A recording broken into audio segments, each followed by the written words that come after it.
Selamat sore semua. Perkenalkan, sebelumnya nama saya Antonius Roland Solon Sibarani dengan NIM akhir 193 dari kelas RB. Di sini saya akan mempresentasikan hasil dari PPT saya, PPT jurnal dengan judulnya itu Analisis Perencanaan Sistem Drainase dengan studi kasus itu Kecamatan Metro Utara, Kabupaten Metro, Provinsi Lampung. Selanjutnya, di sini ada abstrak.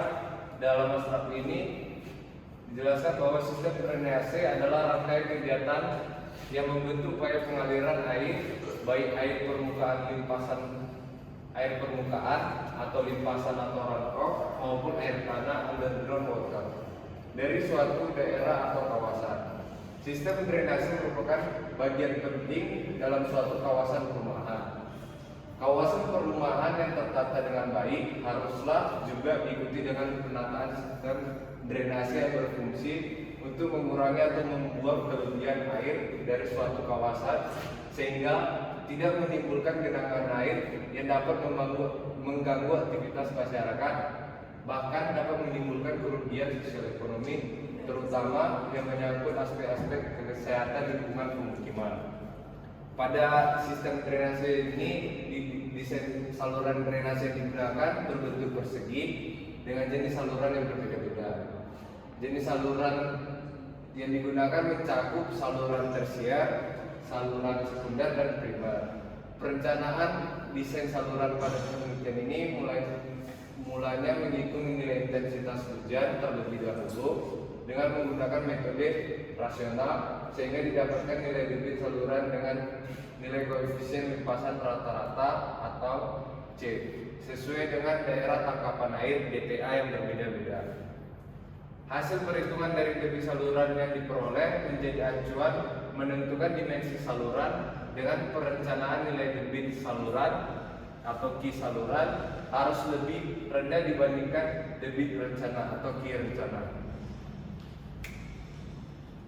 Di sini ada pendahuluannya, yaitu bencana banjir itu sebagai pokok persoalan yang tiada akhir bagi manusia di seluruh dunia dari dulu, sekarang, dan yang akan datang. Bencana ini bisa berakibat dari peristiwa alam ataupun aktivitas dan kegiatan manusia, bahkan bisa bersamaan diakibatkan oleh alam dan manusia. Sistem drainasenya ini adalah rangkaian kegiatan untuk membentuk upaya pengaliran air, baik air permukaan maupun air tanah dari suatu daerah atau kawasan. Sistem drainase juga harus dalam perumahan itu harus baik ditata agar penataan sistem drainase yang berfungsi untuk mengurangi dan membuang kelebihan air dari suatu kawasan atau lahan itu dapat berjalan dengan baik. Permukaan tanah tertutup oleh beton dan aspal. Hal ini akan menambah kelebihan air yang tidak terbuang. Kelebihan air ini jika tidak dapat dialirkan akan menyebabkan genangan air. Dalam perencanaan saluran drainase juga harus memperhatikan tata guna lahan daerah tangkapan air saluran drainase yang bertujuan untuk menjaga ruas jalan tetap kering walaupun terjadi kelebihan air, sehingga air permukaan tetap terkontrol dan tidak mengganggu pengguna jalan. Metode yang dipakai pada ini adalah di sini dijelaskan Kabupaten Lampung Selatan merupakan salah satu wilayah provinsi Lampung yang memiliki curah hujan yang cukup tinggi. Dalam perencanaan suatu bangunan, air di wilayah tersebut diperlukan perencanaan yang tepat. Diketahui data-data yang tersedia sebagai berikut. Itu ada data curah hujan satu stasiun hujan dari tahun 2011 sampai 2020 selama 10 tahun dengan pos hujan atau pH yang digunakan yaitu pH 107. Baru yang kedua itu ada data peta Kabupaten Metro, Kecamatan Metro Utara. Setelah memperoleh data-data yang dibutuhkan tersebut, langkah selanjutnya itu melakukan pemetaan dan perhitungan. Pemetaan dan perhitungan yang dilakukan sebagai berikut. Yaitu yang pertama ada membuat peta tata lahan, kontur, jaringan jalan dan sungai, pos hujan, Baru yang kedua itu menentukan DTA di setiap segmen jalan yang ditentukan. Baru menghitung luasan DTA serta luasan daerah konvensional homogen pada tiap DTA. Yang keempat itu menghitung data curah hujan pada satu stasiun hujan, yaitu dari tahun 2011 sampai 2020. Baru menentukan luasan daerah drainase di sepanjang trase jalan dengan metode aljabar dan curah hujan maksimum tiap tahun dari satu stasiun. Baru yaitu melakukan analisis frekuensi dengan menggunakan distribusi normal, log normal, gambel, dan juga log persen 3. Baru melakukan uji Smirnov-Kolmogorov dan uji square pada distribusi yang memenuhi, yaitu distribusi gambel dengan syarat yang ada pada perhitungan dan lampiran. Baru menghitung intensitas curah hujan dengan metode Mononov, menentukan debit rencana dan debit saluran di setiap segmen, dan yang terakhir itu menghitung debit pembuangan drainase.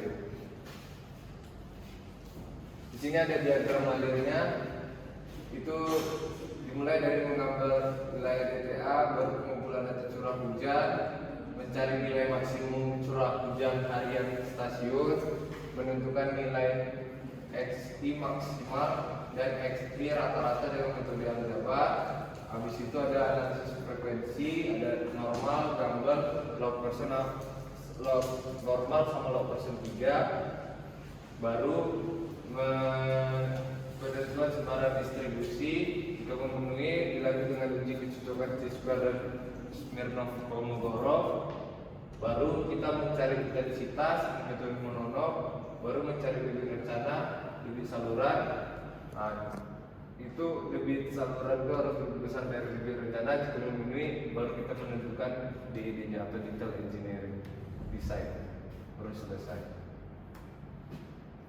Hasil dari diskusi yang pertama itu ada analisis hidrologi. Di dalam analisis hidrologi ini yang pertama itu kita menentukan analisis curah hujan wilayah. Curah hujan merupakan ketinggian air hujan yang terkumpul dalam tempat yang datar, tidak menguap, tidak meresap, dan tidak mengalir. Pada analisis curah hujan wilayah ini kita menggunakan metode aljabar. Ya, di sini datanya. Baru yang kedua itu analisis frekuensi. Di analisis frekuensi ini adalah perakiraan untuk memperoleh probabilitas terjadinya suatu peristiwa hidrologi dalam bentuk debit atau curah hujan. Di sini yang memenuhi itu gambel dengan log persen 3. Baru yang ke selanjutnya itu ada analisis kecocokan distribusi. Ini terdapat dua metode, yaitu T-square dan Smirnov-Kolmogorov. Nilai distribusi gambel yang memenuhi syarat pada metode T-square dan Smirnov-Kolmogorov karena nilai distribusi gambel itu lebih besar daripada nilai distribusi log persen 3. Baru itu ada analisis intensitas hujan. Analisis perhitungan intensitas curah hujan menggunakan distribusi gambel dengan metode Mononov dengan kala ulang 5 tahun. Baru selanjutnya itu ada analisis debit banjir rencana, yaitu menentukan besarnya debit banjir pada suatu das. Analisis debit rencana ini menggunakan distribusi gambel dengan metode Mononov. Baru ada yang kedua itu analisis hidrolika. Dalam analisis hidrolika ini digunakan untuk menentukan kapasitas saluran dan memperhatikan sifat-sifat hidrolika yang terjadi pada suatu drainase tersebut. Kesimpulannya itu analisis frekuensi yang memenuhi syarat pada perhitungan tugas besar kali ini ada itu dengan metode gambel dengan log persen 3. Baru intensitas curah hujan ditentukan berdasarkan data curah hujan harian maksimum yang didapat dari melakukan analisis frekuensi dengan metode gambel. Baru nilai intensitas curah hujan diperlukan dalam perhitungan debit rencana dan debit saluran. Lalu digunakan pada kala ulang 5 tahun. Dari hasil perhitungan didapatkan bahwa debit saluran itu lebih besar daripada debit rencana, sehingga perencanaan saluran yang dilakukan pada sistem drainase ini berhasil atau aman, tidak banjir. Ini referensinya dari itu dan terima kasih. Sekian presentasi PPT Jurnal dari saya.